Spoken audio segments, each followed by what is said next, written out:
Hi folks, it's Rob Flux here from Property Developer Network, and I'm here for our very first Ask Rob Anything.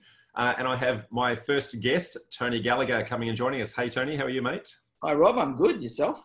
Yeah, excellent. So the format here, just for our viewers, knowledge, is that as an annual member, we do a random draw with people giving questions to myself, and we have a look at what we can do that can actually add value back to the audience. You have been randomly selected as our first guinea pig, so congratulations, mate. Thank you very much. And the idea is ask Rob anything. So what I will try to do is give you some specific knowledge that's going to help you, but put it in a format that's general enough that it can be educational to our wider audience. Does that make sense? Makes sense. Excellent. Well, mate, why don't you tell me a little bit about your challenge or concern? I recently purchased an investment property in Woodridge in Queensland. And so Logan City Council? Logan City Council. And Very it's good. a nice corner block. So I've got 2 entries, which I've been told is okay. So I thought, yep, tick. From the back of the house, the sewer goes straight out the back into the neighbour's property. So again, leaving the right-hand side of the block clear of any stormwater or sewage.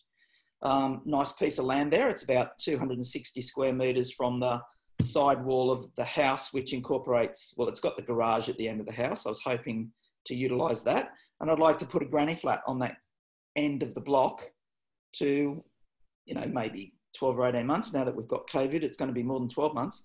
So that I could have a dual income off that property. Very good. Okay, so we know roughly the issues and challenges. So just for our audience's benefit, you're actually a Sydney sider, having bought this remotely. That's correct? I am.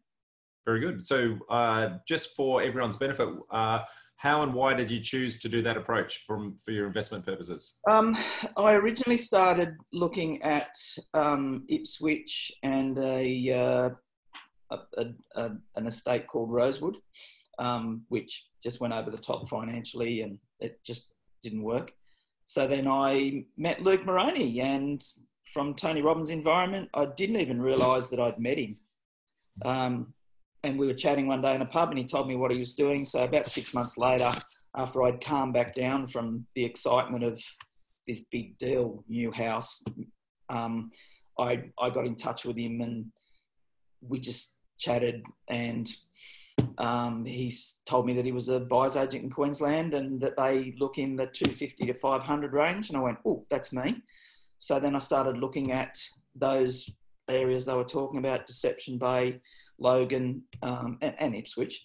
And then eventually I went for a drive tour with Mark Nevin, his partner, and Mark's knowledge of the area just blew me away. He knows more about that area than I know about where I'm living here in Blacktown, where I grew up in, and the properties. So I felt very secure with them, and they found 2 properties. One was covered in palm trees and the other one was covered in bamboo. So I selected the bamboo. So your investment strategy, just so that I understand and to be clear, is long-term buy and hold with a positive cash flow intent. Yes. Where you can actually add value to the process. Yes. So you're not doing it as a developer per se, but rather doing the development just to create the uplift for the cash flow. That's correct. Yes.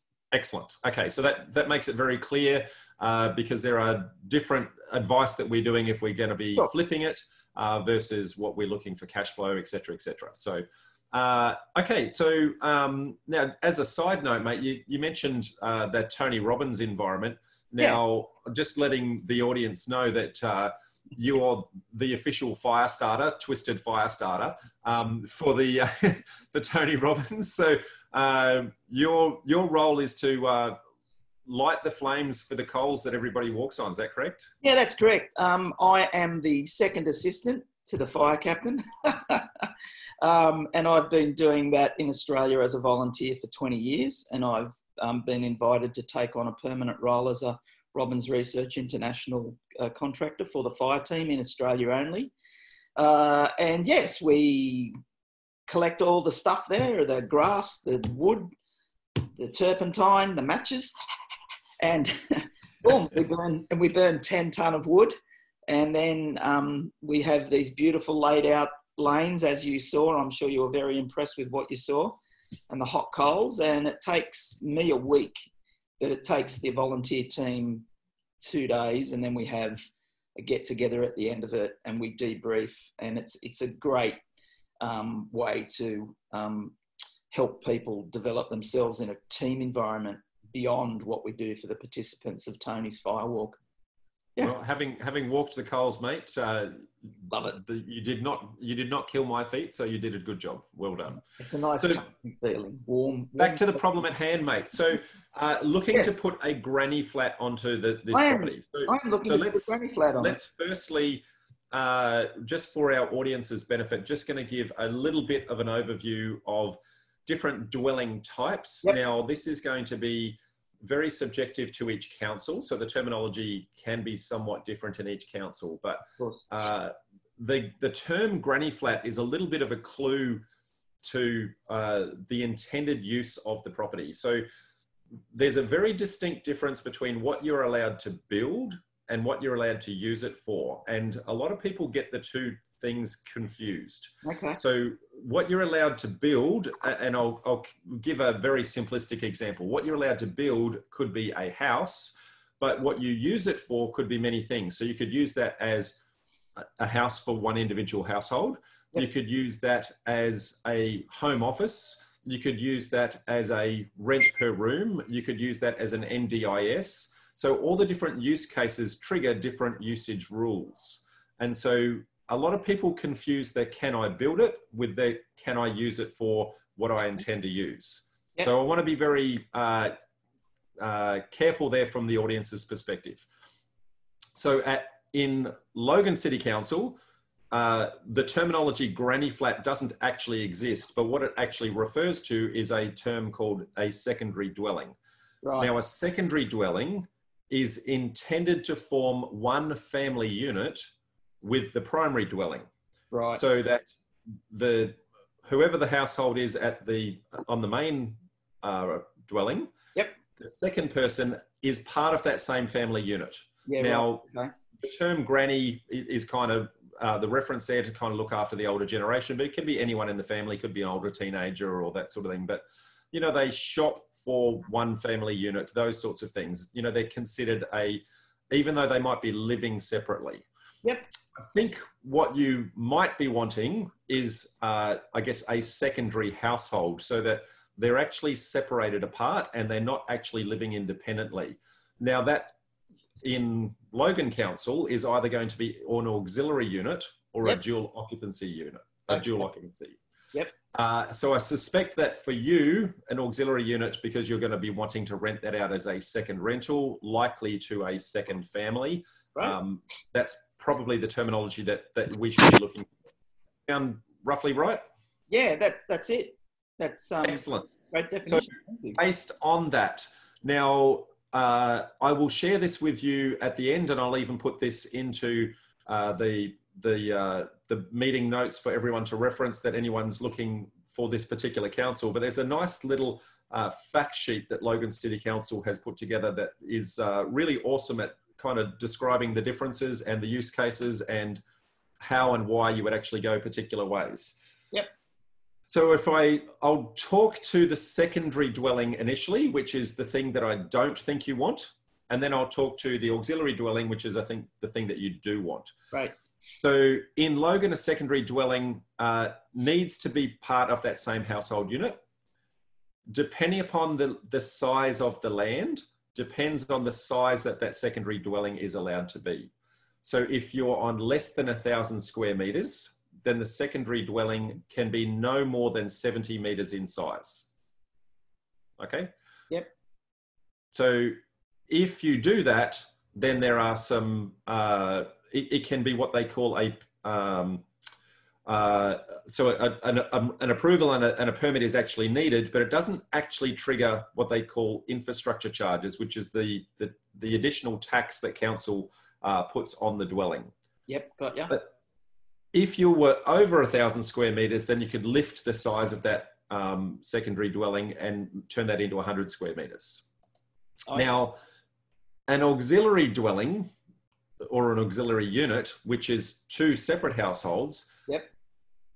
also has some limitations with regards to the size of the land. So if you're 1,000 square meters, you can again only have 70 meters of livable space. Yep. With a maximum of 2 bedrooms. Yep. Okay.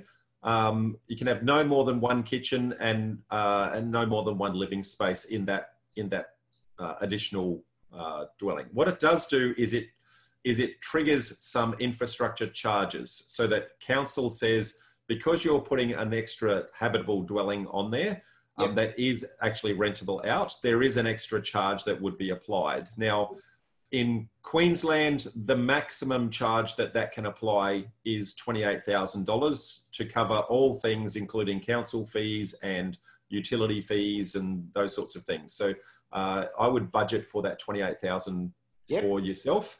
I guess just for the privilege of getting that approval across the line. Yep. And know that it's only going to be a 70 square metre dwelling if you do it as an auxiliary unit. Yep. It does trigger some additional car parking requirements. Yep. So if it was a secondary dwelling, you could get away with 2 cars because it's deemed to be 1 household.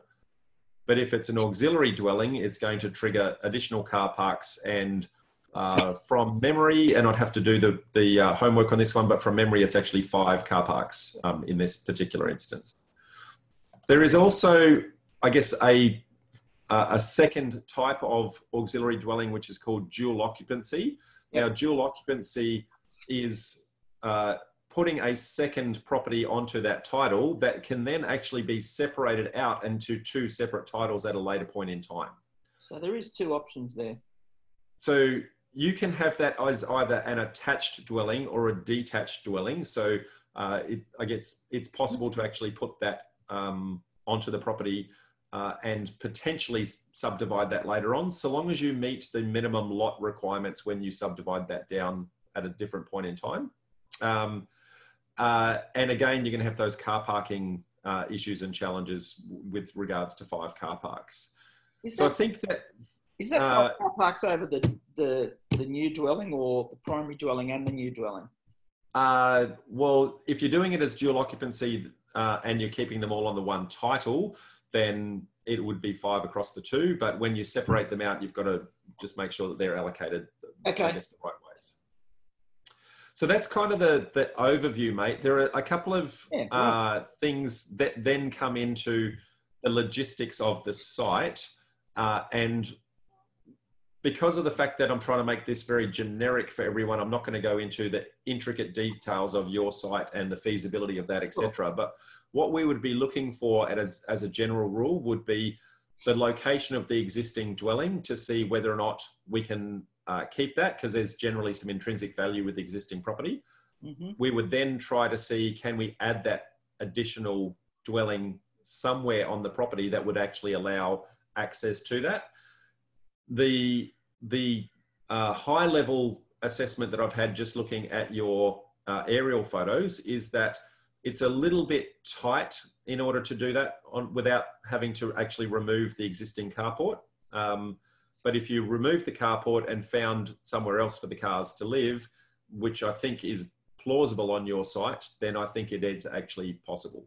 Now, we'd then have to look at other constraints like council overlays and where the services are located, etc. But I think there's certainly merit on your particular property to actually do this as either an auxiliary dwelling or a dual occupancy. Yeah, right.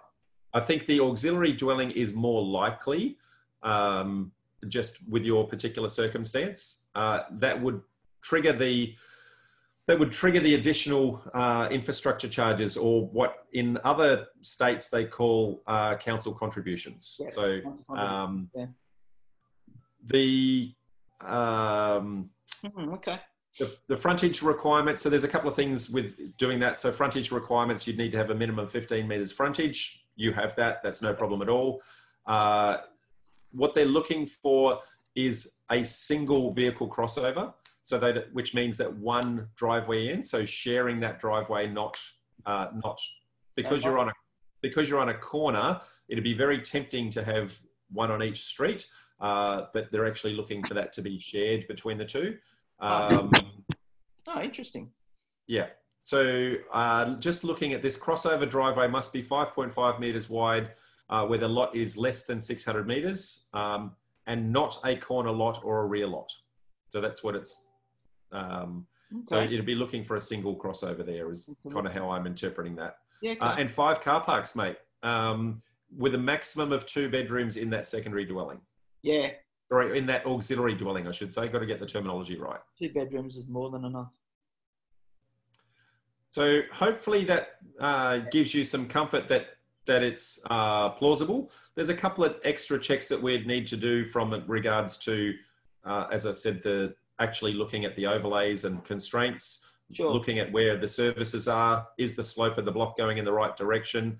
And then there's always, I guess, the feasibility or the profitability of whether or not that makes sense. Yeah. Now, for you, you're not looking at doing the feasibility from I guess, a flip perspective. You're looking at that with regards to the cash flow that it actually generates. Sure. So I guess there's a slightly different assessment criteria that would go into that. What you're looking for is to say how much money I'm actually spending and is the return that I'm going to generate going to offset that cost and give me a net overall return.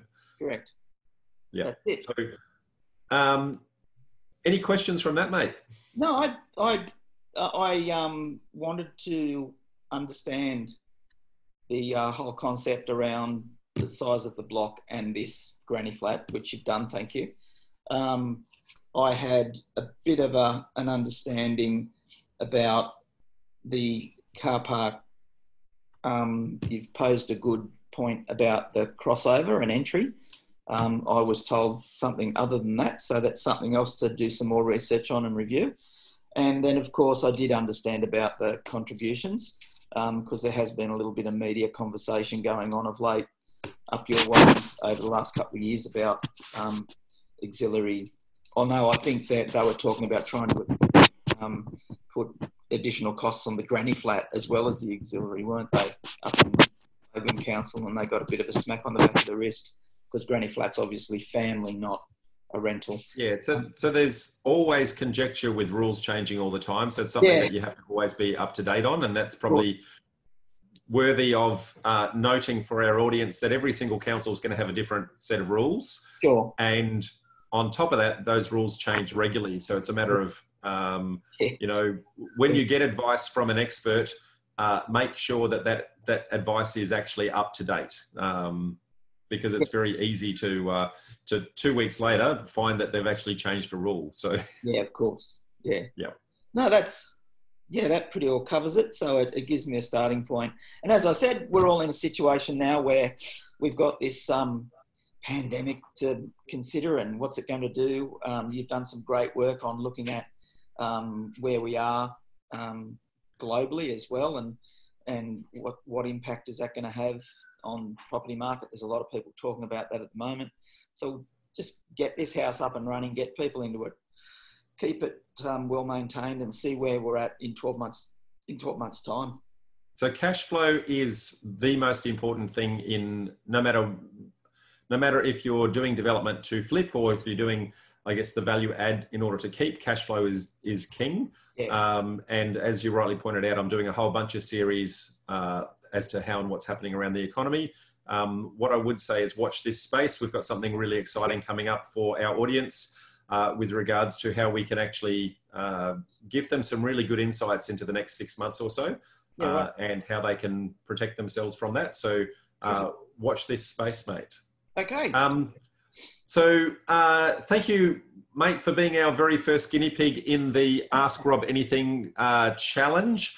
Thanks, Rob. For our audience that are listening, if you are an annual member, then we'll put a link somewhere below. And if you click on that link, you can then go ask the question. And where we can see that that's going to add value to our audience, and where logistically I've got time, I'm going to do everything humanly possible to try and help as many people as I can. So thank you, mate. Really, really appreciate it. For our audiences and your benefit, I'll be putting the link to the Logan City Council fact sheet on secondary and auxiliary dwellings as a nice little handy takeaway that is very specific to Logan, but I think is actually a really good fact sheet for others to just understand the concepts that may potentially apply in their council and give them some insights as to how and what to look for. So terrific. Thank you very much. No worries. Thanks, Tony. Bye for now. Have a great day.